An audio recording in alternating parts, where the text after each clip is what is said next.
Hi, my name is Vera Elwood, and I am running for City Council in Ward 2 here in Columbia. I have been a foster parent for 3 years.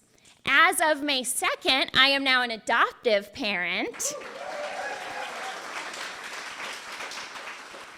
I am queer, I am disabled, I am chronically ill.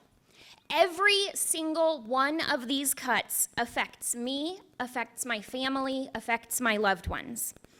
But tonight, I would like to talk to the representatives that are not here about the career field that I have spent a decade in, libraries.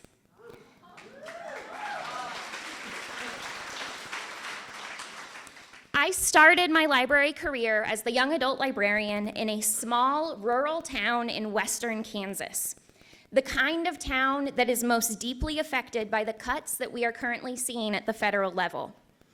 In our library, I watched our community thrive.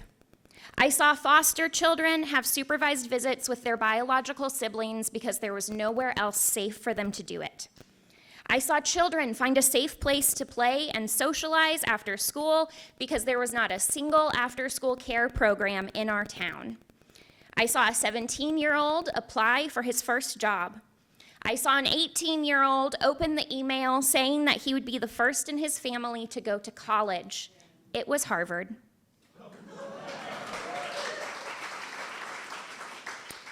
In 2017, our library started loaning out digital hotspots.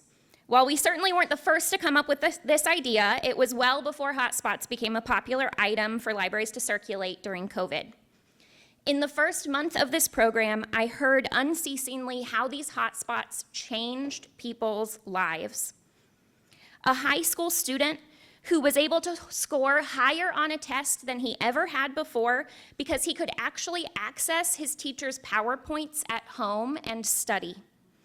A middle school student who, for the first time since her dad was deployed, was able to video call him from the privacy of her own home instead of using the public computer lab.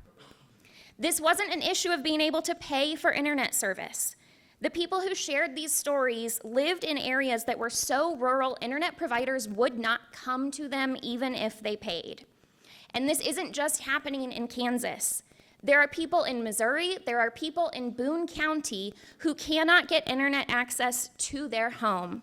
And yet, Trump continues to withhold federal funds from the Digital Equity Act, which previously offered high-speed internet access to rural areas, including Missouri. Daniel Boone Regional Library here in Boone County also offers hotspots just like we did for checkout to meet the needs of rural patrons. Hotspots that are paid for with funds from the Institute of Library and Museum Sciences. At DBRL, IMLS funding also helps pay for self-checkouts, GED programs, and services for older adults. At smaller libraries, at rural libraries, IMLS funds keep the doors open and keep the lights on. And yet, IMLS continues to be threatened and slashed by the Trump administration. Missouri libraries earned and were even given funding from IMLS to provide services through 2027. And yet the Trump administration has, as recently as this week, attempted to suspend these payments despite a federal court injunction. Anyone who thinks books don't save lives has never struggled to see themselves represented on the page. Anyone who thinks the Librarian of Congress is handing out sex books to children does not understand how libraries work. And anyone who thinks librarians are going to take this lying down are wrong and are going to find out just how hard we can fight.